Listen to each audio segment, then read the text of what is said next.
Hey friends, welcome back to Homestead on a Prayer. Today I'm going to be planting some more seeds.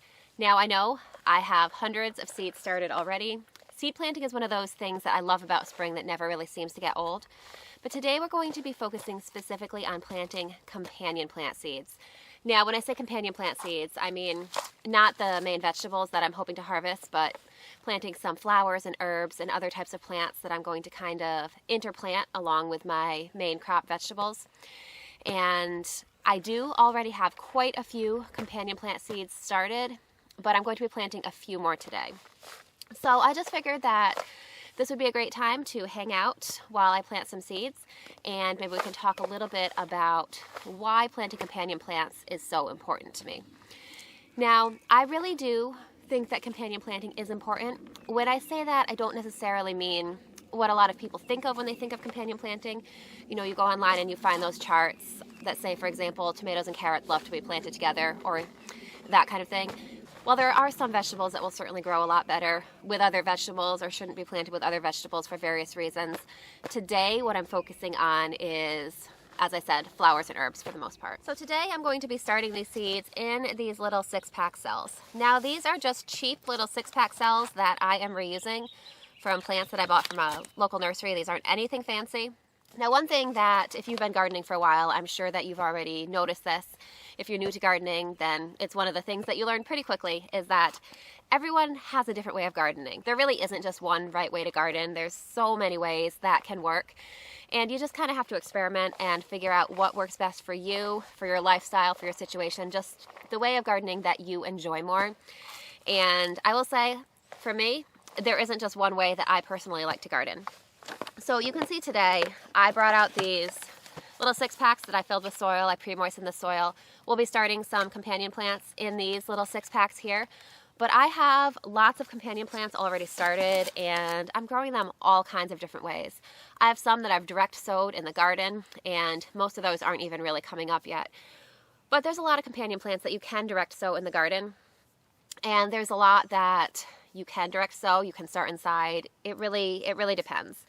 My plan for these is to start them inside because I find that with the more consistent temperatures in my house, they're going to germinate faster and grow more quickly. But there are some advantages to starting directly outside too. And the biggest one being that when they germinate, they're already automatically acclimated to the outside conditions. You don't have to go through a hardening off process. Another big advantage to that is you don't have to transplant them and disturb their roots. They also are not going to take up space under your grow light. So there are lots of benefits to direct sowing, and I will be direct sowing some companion plants as well, in addition to the ones that I've already sown. But these specifically, I want to get off to a little bit of a faster start, so I'll be starting those inside. So here's a tray. This is all companion plants. I think this one is all flowers, if I'm remembering right. I just started these a couple days ago, and I don't see any germination yet, which is normal. Now these I did start in their own pots, but I also started them outside. And the reason I'm doing that is because honestly, the biggest reason I'm doing that is because when I started these, I didn't have any room under my grow lights, and so I didn't really have the option to start them inside. So I'm starting them outside for that reason. I'm also starting them outside for the same reasons that I mentioned before, which is that I'm not going to have to deal with hardening them off. They will grow up already accustomed to the fluctuating temperatures and sunlight and just all of the things that nature can throw at them. They're going to grow up used to that already. So I am starting those outside, but I'm starting them in pots. The main reason for that is because my last frost date has not technically passed yet. So the advantage of starting them in pots rather than in the ground is that if we get a random night of freezing temperatures predicted, I can go ahead and bring this tray inside. But aside from that, these are just going to live out here. They will probably take a little bit longer to germinate than if I started them inside. But the other advantage is, it's kind of a toss-up. So I'm going to do a little bit of both. Now here on my deck, I have a tray of other flowers and herbs that I started using that same method, kind of that same philosophy. They're starting outside directly, but because they're in this tray here, I can bring them inside if we get any freezing temperatures forecasted. Now you can see that I have had mixed germination here. I haven't had as good germination as I did with the similar tray that's growing inside my house. I do have another tray, basically the same tray with some really similar plant varieties growing in it that I started inside my house. And those had definitely a higher germination rate and the plants are larger. I'm attributing that to just more consistency as far as temperature and watering and all of that.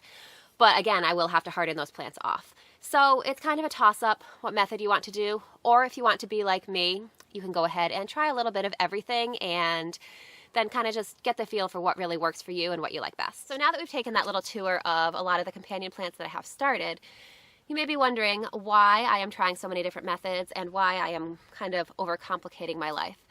Some of that is just unavoidable because, as I said, I don't have room under my grow lights, so I was kind of forced to try some of them in other ways.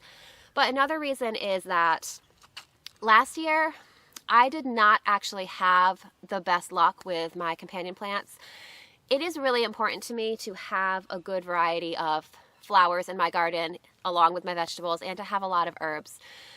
And this year I wanted to make sure that I was successful, even though I know what I did wrong last year, which was that I started my plants too early. They stalled out in these little tiny pots, and by the time I got them in the ground, they had kind of suffered and were set back and they couldn't really recover. So this year I waited, I was patient, I made myself wait a little bit longer to start them.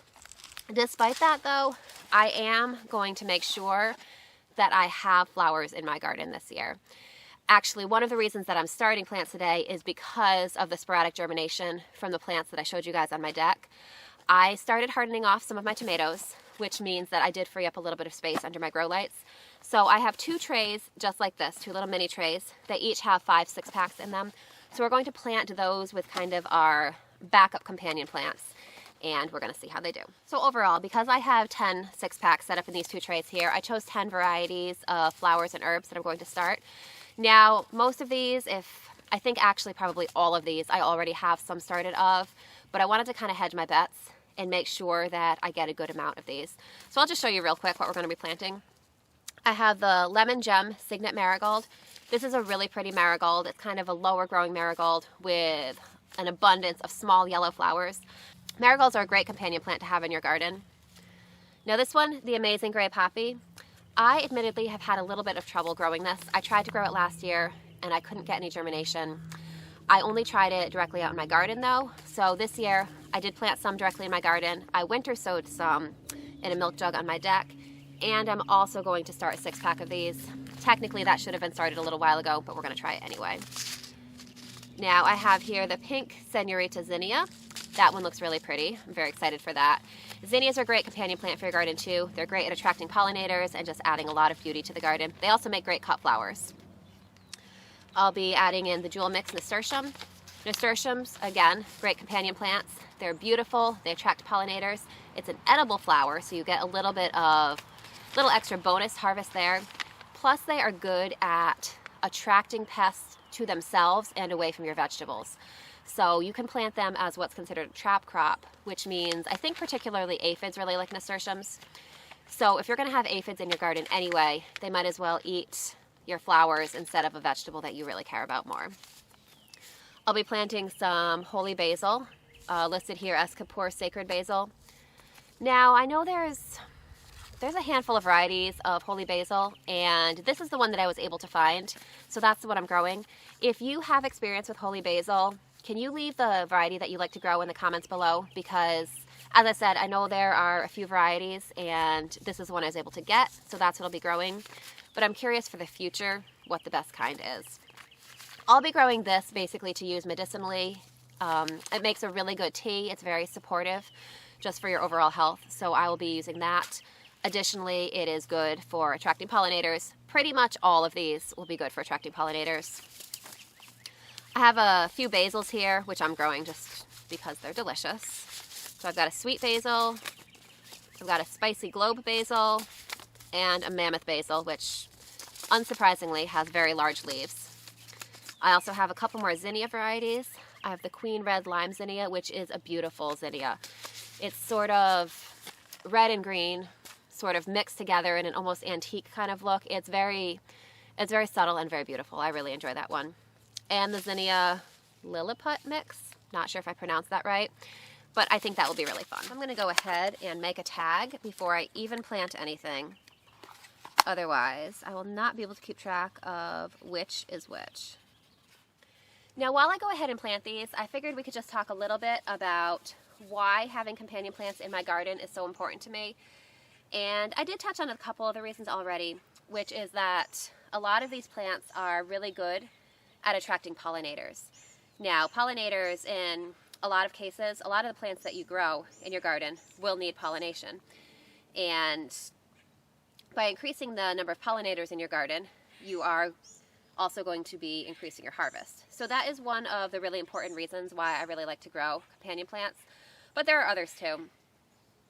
Now, a lot of these plants are known for repelling pests. When you find a lot of those charts online, you'll see that certain plants repel pests. And I haven't done a lot of research. I haven't really done any kind of controlled experiments or anything like that. So I'm not sure exactly how realistic that is. But it is true that a lot of pests will find your garden plants based on scent. And so if you plant strongly scented plants, you know, like different herbs, the idea is that they confuse the pests. The smell of the herbs can overpower the smell of the actual target plant, and in theory, the pests will have a harder time finding it. Again, I haven't really tested that extensively, so I can't tell you from experience exactly how true that is. But I mean, it's something worth looking into, and it's certainly not going to hurt your garden to include a lot of these companion plants in your garden. But, you know, kind of along the lines of controlling pests, one other thing that companion plants definitely do is attract beneficial insects that will help prey on the pests in your garden. So whether or not they actually repel pests themselves, the fact that they attract beneficial insects does help make the pest problem a lot more manageable for you. And I think that is a great thing.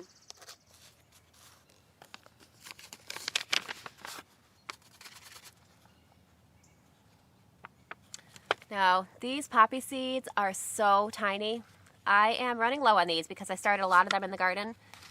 So we're going to be going all in on these and just sowing all the rest that I have left and hoping that we get some good germination.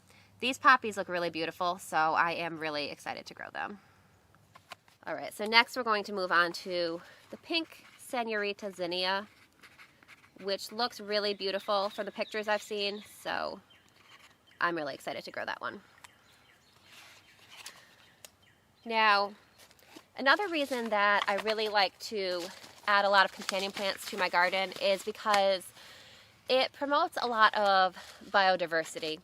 Now, I know we were talking about pests and how I can't really say with scientific certainty that a lot of these plants do repel pests, but when you plant everything when you think of a big industrial farm, the way a big industrial farm will plant an entire field of the same crop, once there's a pest that finds that, I mean, it's like a giant buffet laid out for them of all their favorite things. They're going to lay their eggs there. They're going to call their friends, you know. Basically, all of those insects will find all those plants at once. When you have a planting that is a lot more diverse than that and not really a monoculture, it makes it a little bit harder for pests. Now, for one, they're less likely to even find their target crop to begin with, which is helpful. If a pest does happen to find that one plant surrounded by lots of completely different plants, it's not necessarily going to just be able to move on and find all your plants at once. You know, you kind of hedge your bets a little bit and just protect your plants a little bit by not laying all the same plants out together. Now, I'm not going to say I'm perfect with that. I do tend to plant all my tomatoes in the same bed. I do plant a lot of plants together. But by increasing the amount or the variety of plants in that bed, you are making it a little bit trickier for pests to really take hold and flourish. So anything that you can do like that to give yourself a little edge, especially if you are gardening organically like I am, then you don't have the same options for pest control. You know, organic gardening focuses a lot more on promoting plant health as opposed to just killing everything that's going to be a threat to your plant. And so just by giving your plants a little bit more of a healthy environment, you're increasing their chances of survival. And so I really like that. All right, let's start some of these jewel mix nasturtiums. You can see that is a really beautiful mix. These add a lot of beauty to the garden, as well as a lot of the other benefits that I've already talked about.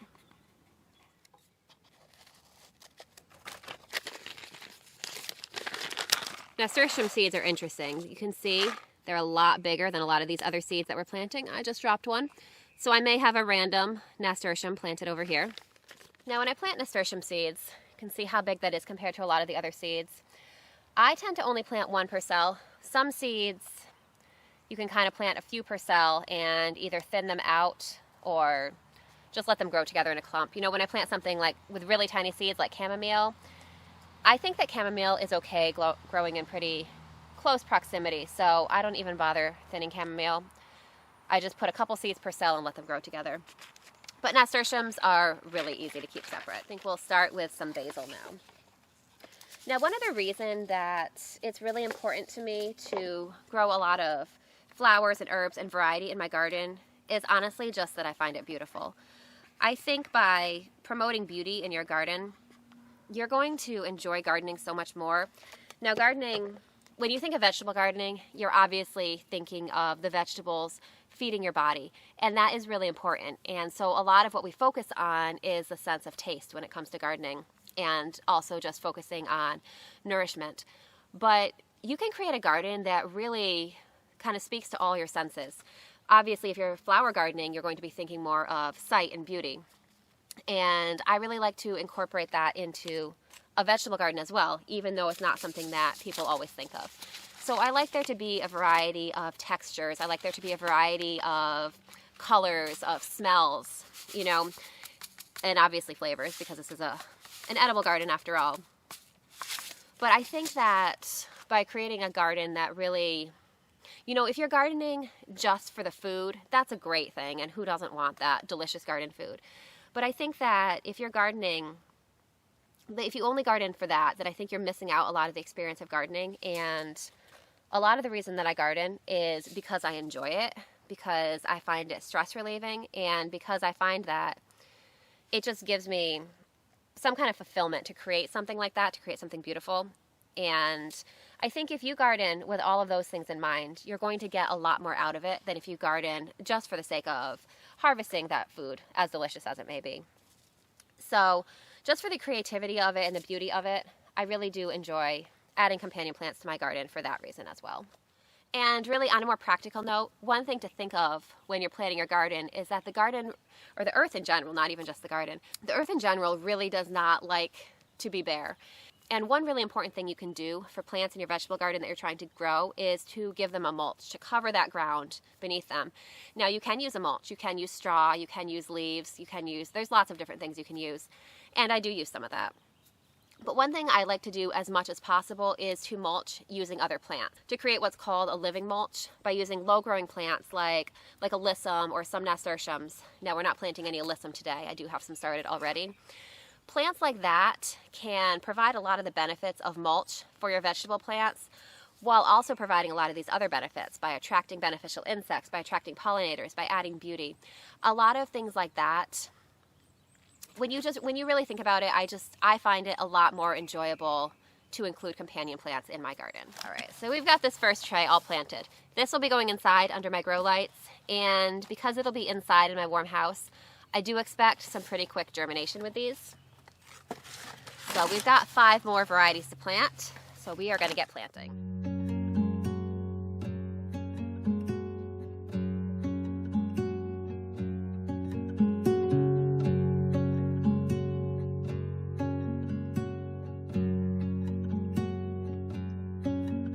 So we got today's seed planting done. Lots of new companion plants started. Now, if all of my plants germinate, these here and the plants on my deck and the other plants that I started outside in that tray I showed you, then I'm going to have an entirely different problem, which is where to put them all. But I'm kind of used to that problem. I have that problem pretty much every year, and I'm pretty confident that we can come up with some kind of solution. So thank you guys so much for hanging out with me and planting with me today. I'm really excited to get these done and planted, and I am really excited for all the potential beauty and life that we started together for the garden today. So if you guys are growing any companion plants, if you have any go-to flowers and herbs that you like to include in your vegetable garden, go ahead and let me know in the comments, because I have a lot that I like, but I'm always open to more, and I'm always open to finding new varieties. And I'm sure that others would like to see what you're growing as well. So I hope you guys are having a great day. I hope that you are getting ready for an abundant and beautiful garden season. And I can't wait to see you guys again soon. Bye guys. I'll see you next time.